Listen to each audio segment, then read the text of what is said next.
This looks interesting, chat. This is Citicorp Center. In the summer of 1978, it had been open for less than a year when its structural engineer Bill LeMessurier made a terrifying discovery. His cutting-edge skyscraper, an engineering marvel, had a fatal flaw. Winds of just 110 kilometers per hour could cause it to collapse in the middle of Manhattan, potentially killing thousands. Over 200,000 people lived and worked in the surrounding area, and hurricane season was only weeks away. Here I am, the only man in the world who knew this. This thing is in real... So you just put pillows at the bottom. LeMessurier faced a stark choice. He could stay silent and hope for the best, or he could try to fix it and risk professional ruin and mass Oh, panic. we already watched this in the other video. They did reinforce at the foundation level or whatever, right? Citicorp Center had a 100% And then they had to lower it or something like that. of total collapse by the end of the century. How could he save New York from a near-certain disaster? And how was this allowed in the first place? Veritasium producer and engineer Henry Van Dyke traveled to New York to investigate further. So in the 1960s, the financial giant Citicorp was trying to build a new headquarters in Manhattan. So just down the street from their original headquarters was this entire city block, which was up for sale. Well, everything except for this church, St. Peter's. So Citicorp came to the pastor, Ralph Peterson, and asked, "What's it going to take for you guys to leave?" And he came back and said, "We're not leaving. Anything that Citicorp builds has to involve the church as part of it." What the pastor wanted was for the church to have its own separate identity. So eventually they agreed on two things. One was to replace this old crumbling Gothic church with a brand new one, which you see in front of you. And the second thing was... What? What the fuck is this? What is this old piece of crumbling shit? Gothic church with a brand new one, which you see in front What the fuck is this piece of shit? of you. And the second thing was Looks that like a the church had cyborg to be helmet. physically distinct from the new tower. In other words, it had to be completely independent. And again, most importantly, 2/3 of the space above the church had to be free and clear, had to be open. For God? Citicorp then hired architect Hugh Stubbins to design the tower and the church, and Bill LeMessurier as the structural engineer. Stubbins explained the constraints they faced. The church needed to be in the exact same spot, and they needed to build the tower around it. If they were to maximize the floor area, they would have to notch out one corner of the tower for the church. LeMessurier agreed that could work, but why not notch 2, 3, or even all 4 corners, essentially constructing the skyscraper on stilts? So it's probably the first time in history that an engineer has come to an architect and said, "Let's make our job harder for us." The stilts would serve 2 main purposes. First, they would need to support at least half of the building's gravity load. The rest would be held up by a larger central column. Second, they would need to withstand the load due to high winds. But unlike an ordinary structure, the stilts wouldn't be at the corners. They would be at the center of each face. Imagine a chair, and instead of the columns or the supports on each corner of the chair, it's at the midpoint of each side. Obviously, it's not an ideal situation. It doesn't seem very stable. Exactly. So it created an engineering problem. As LeMessurier considered the problem, he suddenly had a flash of inspiration. So I want to put a plate with a diagonal downwards position thing, and another plate at the bottom. Top plate, bottom plate, He grabbed a napkin sideways. and sketched out an idea. He drew 6 layers of diagonal braces up each face of the tower. These chevrons would transfer the forces to the middle of each face and down to the stilts. Now we have to see the gravity loads, right? But now here's the trick. The gravity loads are coming down the column. When they get to the brace, they need to find their way into the brace. Okay. So what you do is you take out that column right there. There is no way that load can jump over and go to that column. And now they're coming down into the braces. They get down to the bottom here, and now they continue to go down. You take that column out. It has nowhere to go except into the brace. By removing the columns at the top and middle I did that. I did say diagonal. of each chevron, I did say every diagonal. tier acted as a separate So the plates are, it's the same concept. The plates are the floors. They were only connected to the braces and through the central core. So every 8 stories, half of the gravity load would be forced That's a bit through the different, actually, but chevrons it's all to the good. mid-face columns, leading down to the stilts. Can you tell me how big of a new idea was this? Yeah, well, this particular system was entirely unique, driven by the placement of the columns, driven by the conditions of the building. Satisfied the chevrons could transfer the gravity load, Lemessurier turned his attention to the second problem, the wind. When wind hits the left side of a normal building with corner columns, the entire frame deforms like this. So to reduce this deformation, we could strengthen these joints. But there's a better way. Because beams and columns are much stronger in compression or tension than they are with bending loads. So if we add diagonal bracing, they can carry this horizontal load. Because the beams sort of act like springs. When they're compressed, they push on the joints. When they're stretched, they pull inwards. With braces like these, the wind load compresses this diagonal and stretches this one. The left column pulls down in tension, and the right column pushes up in compression. Where the braces meet, they both push the bottom beam to the right. This stretches the left side and compresses the right. But they like that. But this floor is the top of the next chevron. So this lower section is carrying the force from the layer above it and the normal wind load from the side. And this keeps happening at every chevron. So the wind load builds up as you go down the building. Yeah. But Citicorp can't have corner columns like this because of the gravity load. So in the wind, this entire triangle wants to rotate like this. And to prevent that from happening, this chevron pulls down by going into tension, and the far chevron pushes up in compression. The top and bottom beams are again forced into compression and tension. The wind load ends up wrapping around the entire building, so every chevron works to transfer the wind load to the section below. But does that compound though, going downwards? When we think about skyscrapers, like how big of a deal is wind? If we made a skyscraper here, out of all these different things, you push with your phone, you get a certain amount of force. But then you push on my phone as well with a certain amount of force, but your phone is also pushing on my phone. And so that's the shear in the building, what we call the building shear. It increases as you go down the building. At the 10th floor, you may have a smaller force than at the 60th floor, but the total force of the 10th floor is like carrying everything above it. So it's much bigger than what's going on at the 60th floor. So these chevrons were key to Lemessurier's design, but the braces were massive, almost 40 meters long end to end. So even if you could fabricate a steel brace that long, there would be no way to get it through Manhattan. So instead, it was sent in pieces to be welded together on site. The chevron bracing solved the wind isn't welding not as strong? and gravity load issues, but it also created a different problem. Because of the chevron bracing system, they were able to save a lot of money and weight. It was a lighter. But it's New York. If there's a lot of wind and there's a lot of change in temperature, you're exposing your joint to multiple thermal dilatation and a lot of stretching and pushing, no? Construct than most other buildings in New York. I think it was 22 pounds. That will weaken the bond over time. Which is very light. Unfortunately, that made the building swayable. It could move in the wind. That wasn't necessarily a structural problem. It was just, it could have been uncomfortable for the patrons. The way they could solve this was just, let's add more structural steel and make it a lot stiffer. But the solution that Lemessurier came up with was far more elegant. What if you just built a better building, motherfucker?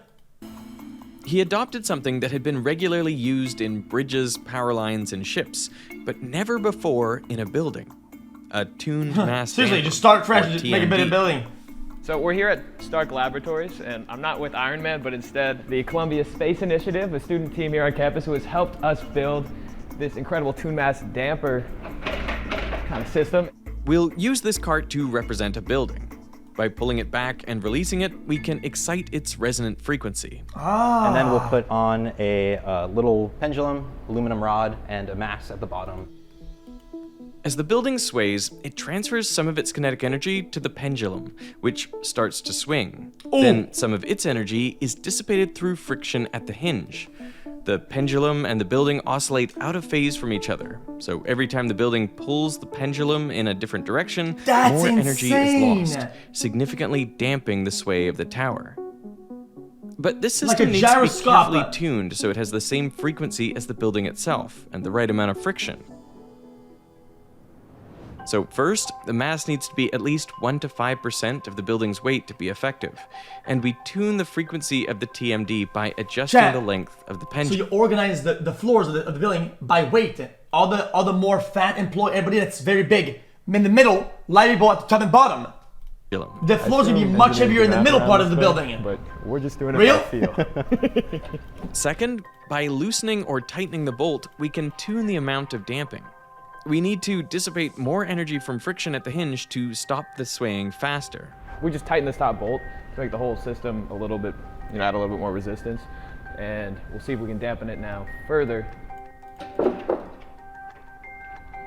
Ooh, much different, yeah. Yeah, that looked great. That was so quick. Yeah, that was. It is cool when an experiment works. Does not always happen. There are many different types of TMDs, like pendulums, liquid columns, and a large mass on springs. LeMessurier used this last one in Citicorp. What you see is a mass of concrete, which is 29 feet square and about 8 feet thick and weighs 400 tons. It was installed on the top floor, and it's affectionately known as that great block of cheese. As Citicorp sways to one side, the block starts to move in the same direction. Some energy is dissipated through separate viscous dampers. Citicorp's oscillations are damped through those energy losses as the block oscillates out of phase to the building's That is wild, motion. brother man.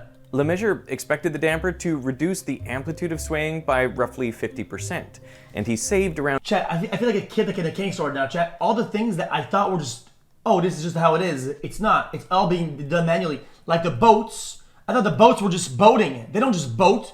There's counterweights inside and there's gyroscopes that keep the boat not going around. The buildings, everything, the cars and shit. $4 million by not needing an additional 2,800 tons of structural steel. With both the chevron bracing to channel forces to the stilts and the tuned mass damper to reduce sway, LeMessurier was convinced the building was structurally sound. On Citicorp Center's opening day in 1977, it was the 11th tallest building in the world. It was described by the press as an acrobatic act of architecture. Later, the American Institute of Architects even gave it an honor award, calling it a tour de force as a stylish silhouette in the skyline, and for the pedestrian, a hovering cantilevered hulk. Until it fucking snaps It's and going collapses. swimmingly for years, right? Well, it's going swimmingly for about a year. But the first hint of trouble came in May 1978. LeMessurier was talking with another client about welding similar chevron braces. The architect and the steel fabricator said, tell me, how did those welded braces work out? Seems like overkill, they thought. And LeMessurier says, yeah, they were fine. Let me call my guys in New York and I'll check. So he puts a call into his office in New York and they say, oh, Bill, didn't you know? We bolted those connections. He did what now? The contractor had suggested saving $250,000 by using bolts to attach the braces instead of welds, and LeMessurier's firm had agreed. There is nothing that says a bolt is inherently worse or better than a weld. You use them in different circumstances for different reasons. But it's a little surprising to find out. I thought the connections... Wait. Chad, this sounds like cope. I'm confused. You're architecting a building that billions of dollars probably went to this shit, and then one of the most important components is just, oh guys, I told them to do that, they didn't do that. What? In this tour de force, one-of-a-kind skyscraper for half a mil on the cutting edge of structural engineering was connected one way, but apparently it's connected another way. But if the braces are going like this, where are they going to go? You know, you only need the weld when the braces are going like this. Since the gravity load was always compressing the braces, some of the chevrons only went into tension under very high winds. And even then, it wasn't a lot of tension. LeMessurier trusted that his team did the right calculations, and the substitution was fine. He pocketed the difference. He did it. But around a month later, LeMessurier got a phone call from a student who wanted to ask some questions about the Citicorp Center. And his teacher said to him, that engineer didn't know what he's doing, and nobody should put the columns in the middle. They should put them in the corners. That's silly. And I told the student, I said, well, your professor's full of it. He doesn't understand the problem we had to solve. LeMessurier went through the calculations with the student to reassure him the stilts were in the right place. But the interesting thing is in that moment, he's thinking about wind loads from all directions. Late spring, early summer of 1978. Bill LeMessurier is working on the Back Bay Hilton Hotel that in plan forms a triangle, not a rectangle. Now you got a triangle, what's your orthogonal direction? Exactly, how are you gonna counterweight it? And say, we're gonna analyze it from every direction. That's going on the moment that Bill LeMessurier gets this phone call. Then I called him back and pointed out to him that there's some peculiar things about Question, this chat. Guys, if the block of cheese only goes left, right, up, down, what if the wind comes in diagonally? building. The worst loading case was not the diagonal, but it was this ordinary wind that everybody thinks about. The wind pushes straight on the building. That was the critical case. He said, you know what? I've been getting all these calls from all these people. I'm going to sit down and explain this thing. He decided to double check what happens to the building if wind is hitting a corner of the building, Oh my not god. straight on Oh my one of the god. faces. Oh my god. These are also known. Dude, chat, just admit it, chat. You guys watch a genius, chat. Guys, guys, at this point you have to admit it. You're watching a as top quartering wind. IQ streamer, So chat. he split the Chat, wind you're into its is what it is. perpendicular components. So the west side and north side are hit by the force divided by the square root of 2. He computed the forces for each, as we did before, and summed up the result. But then he noticed something strange. And now we look at the diagonals. The stresses in half of them vanish. I And in the other propose half, the puck. The puck is something that I made up right now. It's actually a circular puck. And the puck can go 360 degrees. And it counteracts the winds directly at the correct angle every time. double. Since the force on each side was F over the square root of 2, these beams get double that. Compared to LeMessurier's calculations for the perpendicular wind load, the forces here were 40% higher. So 1.4 by itself is not enough to wreak havoc, okay? It may be, but it may not be. Okay. So then the question is, well, what happens? This increase in forces wouldn't have mattered in the original design since the chevrons were fully welded together. But that wasn't the case anymore. LeMessurier remembered his earlier phone call. The welds holding the chevrons together were swapped for bolts. How did his team calculate the number of bolts per joint? Did they consider quartering winds? It would be a miracle if they ever thought that through, to think about the diagonal wind. It just wasn't in the nature of anybody. What? So I had a bit of a worry. I didn't panic right away, but I decided to go down to New York to my office. LeMessurier requested the building diagrams and pored over all of the connections. He looked at how his firm calculated the number of bolts. There was no question they had taken the straight-on wind, not the diagonal wind. Although wind speed is highest at the top of the tower, the wind shear builds up as you go lower. Looking at this brace around halfway down the tower, the perpendicular wind load is 454 tons. Because of the skipped columns, all of these braces carry the same gravity load, just 340 tons, from the 8 stories above. The gravity load builds up in the center column, not in the braces, which means there are 114 tons of tension in this brace. If each bolt can withstand around 28 tons, that would require 4 bolts. The original calculations said just 4 bolts were enough, so that was all they used. But when he added quartering winds, LeMessurier's calculations showed there were some braces that needed far more bolts. At this particular part of the building, which I can show you on my calculations, is right about here. And Bill LeMessurier talked about the 30th floor. I always wondered, why was it the 30th floor? The 40% increase from quartering winds means that this brace has a wind load of 635 tons. That's like the tension in the brace is 300, now yeah. 295 200. tons, over double the original calculation. So these braces actually need around 10 bolts, not 4. But then it turned out they had done something else. LeMessurier's firm considered the braces to be minor structural elements. They didn't use the right factor of safety to calculate the number of bolts. They should have overestimated the tension in the brace by underestimating the gravity load. With only 75% of the gravity load, the tension in the beam is now 380 tons. So they really needed 14 bolts, but they used only 4. This thing is in real trouble. Imagine, what Bill LeMessurier was thinking at that moment. Chat, I'm gonna You say it, see- chat. I'm gonna say anything, but at this point, chat, for the greater good of the people, chat, fuck it. Just bulldoze the church. I mean, Guys, modern problems, modern solutions. Bulldoze the church, fucking put 4 new pillars. That number, and you're like, oh my God, this is serious. It's really serious. Lemessurier was starting to panic. He didn't want to rush to conclusions, so he flew to Canada to check his calculations with Alan Davenport at the Boundary Layer Wind Tunnel. After running more tests, they found that it was even worse than Lemessurier thought. The estimated 40% increase in stress was technically correct, but Lemessurier made his calculations assuming the building wasn't moving. This is called static conditions. But the wind tunnel gave Lemessurier a dynamic analysis, how the forces change when the building is moving around. To Lemessurier's horror, the wind tunnel analysis showed that the stresses could increase up to 60% more than originally anticipated. Now they need 26 bolts. Lemessurier squirreled himself away in Maine and worked through the data from the wind tunnel again, joint by joint on every floor. The weakest joints were at the building's 30th floor. If those failed, the entire building would fall. Well, I mean, yeah. But what were the chances that a storm strong enough to topple the building would pass through New York City? Lemessurier dug through the historical weather reports. On average, a storm strong enough to tear the building apart occurred every 67 years. Uh-oh. But only if the tuned mass damper was working. If a storm knocked out power, then even 110 km/h winds blowing for just 5 minutes would collapse the building. In any given year, the chance of a storm that size happening was 1 in 16.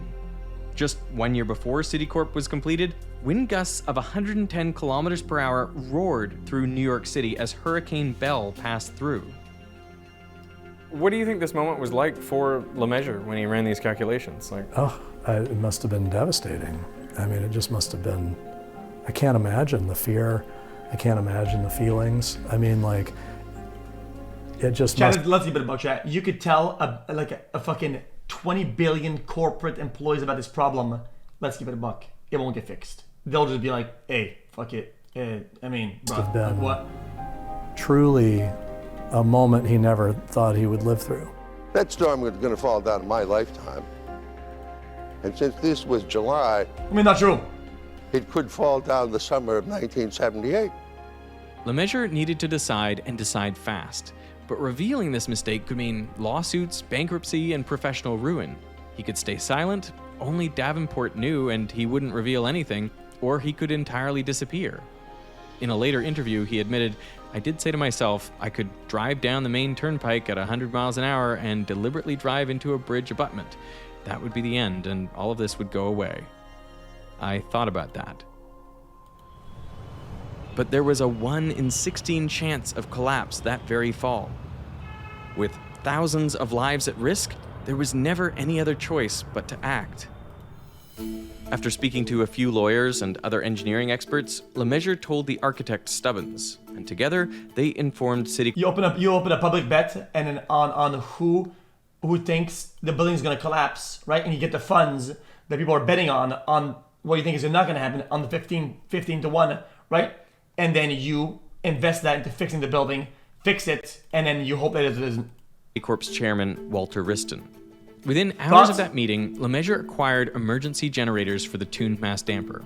The TMD was originally Think about designed it. to stabilize any swaying for comfort, but now it became the crutch that the tower leaned on.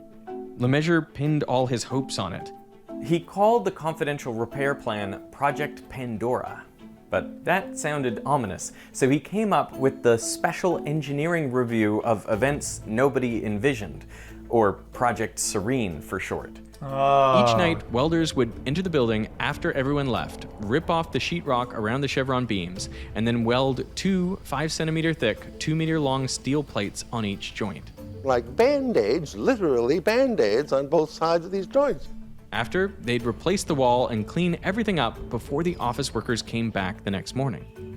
They needed to weld over 200 joints, and Lemessurier ranked them by importance, starting with the ones on the 30th floor. Yeah. But the repairs wouldn't be completed before hurricane season, so Citicorp worked with the Red Cross to develop a 10-block evacuation plan. Whoa. Like, how many people were at risk in the building? And if it fell, would it affect other buildings? Like, were there chances of it leading to something more disastrous? Absolutely. This would have toppled. And it would have toppled into another building, which would have toppled into another building, which would have continued Sounds like a massive horrific scam process. TBH. So it was untold what the ultimate effects could have been. I mean, like, just the evacuation plans were how many people? Thousands. The building itself housed thousands. Chad, And we're speaking about like censorship and whatever. Technically, Chad, this is what I was talking about, right? They made a decision for everybody's lives without them knowing. People lived near a bomb and they didn't even know. the residents and the businesses surrounding the building, it was into the thousands. Despite the risk, Technically. they decided not to tell the public or even the office workers in the building. No one wanted a mass panic. Instead, they fitted strain gauges on important structural members. The gauges monitored the skyscraper's every bend and twist from a comm center 8 blocks away. At least that would give them a little bit of warning. But this plan required new telephone lines, and the phone company wouldn't get around to doing this for months. So Citicorp's chairman immediately called AT&T's president, and the lines were installed the next morning. Now, you might not be able to install emergency telephone lines at a whim, but you can still stay connected no matter what. Lies at this point are entirely moral. You don't want to spread terror in the community to people that don't need to be terrorized. We were terrorized, no question about that. Several newspapers reported on it, but they didn't have the details. Then, Lemessurier got a message. The New York Times was trying to reach him. If he didn't respond, they would know something was up. Oh, fuck off. So I mixed a martini for myself, and it's 6:01. I dialed the New York Times. I pick it up, the phone. They pick up the phone. It's a tape recorder saying, the New York Times has gone on strike as of 6 o'clock. Not only did the New York Times go on strike, but all the newspapers in New York went on strike until October. So we had a press blackout, and that was the greatest thing that ever happened. The press was off their back, and the weather was beautiful. The repair work continued smoothly. Right. But late August brought the news everyone had been dreading. Hurricane Ella Nice timing, buddy. starts brewing in the Caribbean. And this is the one storm that they're nervous about. The repairs were halfway done by now. I think it was a 1 in 200 year storm that it could withstand, but Lemessurier wasn't taking chances because he didn't know the intensity of this storm, and this was a strong storm. So there was a chance. There was absolutely a chance, and they had to prepare for that chance. By Friday, September 1st, Ella was making her way toward New York with winds reaching 200 kilometers per hour. City officials braced to start the evacuation. Police would go door to door to get everyone out within a 10-block radius. And put them where? That's 200,000 people. For 24 tense hours, Ella stalled around North Carolina. Like Lemessurier said, we were sweating blood. But sometime in the night, Hurricane Ella veered off into the sea at the last minute. It intensified and hit Canada with peak winds of 225 kilometers per hour. But Citicorp was safe. Lemessurier described that next morning in New York as the most beautiful day that the world's ever seen. They completed the repairs in October, it hit Newfoundland. just 6 weeks after Lemessurier told Citicorp. Now, the building, according to Lemessurier, can withstand a 1 in 1,000 storm. The repairs cost between $4 and $5 million, but Lemessurier argued that Citicorp approved an earlier building design that cost $5 to $6 million more, so they were willing to spend that much on the skyscraper anyway. Okay, hindsight, And for Andy. almost 2 decades, the secret was confined to a small inner circle. But in 1995, the New Yorker finally brought Project Serene into the light. Far from being vilified, Lemessurier was praised for owning up to his mistake and fixing the issue as soon as possible. After the article, New York updated the building code to require quartering wind calculations. And since that first damper in Citicorp, TMDs have spread across the globe, allowing architects to push skyscrapers taller and slimmer. It's the first tall building in the world ever built with mechanical help to make the structure work. That's remarkable. Incidentally, that has been now copied 100 times in Japan. This is ubiquitous, and when I go to Japan, I'm treated like a tin Wait, these guys' lectures are getting sign languaged? god because I'm the father of the tuned mass damper. I said, really? Of the 20 tallest buildings in the world, 6 include a tuned mass damper, and they're especially critical in typhoon or earthquake-prone That's normal. regions. For example, Taipei 101 has a massive 660-ton pendulum that stabilizes the building. It can withstand up to 200... Wait, hey. Chat, that's the puck idea. That's the puck idea. I did that. That's the puck. km/h winds. Oh my god, and I earthquakes can't with do it. magnitudes over 6.8. Dude. But the legacy of this building is still steeped in controversy. Dude, First, chat, just hire me already. You guys, how many problems and videos have I watched? I came up with the solution in the middle of the video, off the rip. Chat, I'm a solution finder. who was the mysterious student that started it all? I think it was spring of 1978. There's a student at Princeton, an undergraduate student by the name of Diane Hartley, and she's studying structural engineering. It was time for her to consider a senior thesis, and they decided that a study of the new Citicorp tower would be wonderful. It's a remarkable thesis. It contains a lot of the original engineering calculations by the engineers. She's looking. Oh, guys, that's in the video. With a new study from the National Institute of Standards and Technology. I get it. That works.